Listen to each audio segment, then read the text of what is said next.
On May 22, 2021, the Sudanese government announced the implementation of the second phase of the Direct Cash Transfer Program in 10 states as next June. The Sudan Family Support Program aimed to provide direct financial support to 80% of Sudanese people to soften the impact of hard economic reform after the cancellation of commodity subsidy and the rise of fuel and power prices.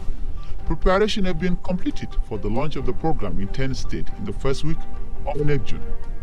The minister added that the 10 states are Blue Nile, White Nile, North, East, West, and Central Darfur, Sennar, and North, South, and West Kordofan.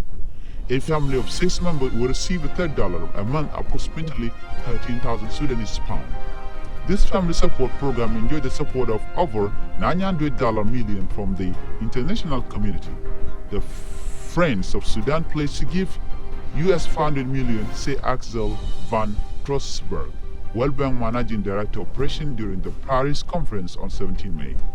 The Sudanese government said it transferred money to 182,248 families in the state of Khartoum, Kassala, and the Red Sea.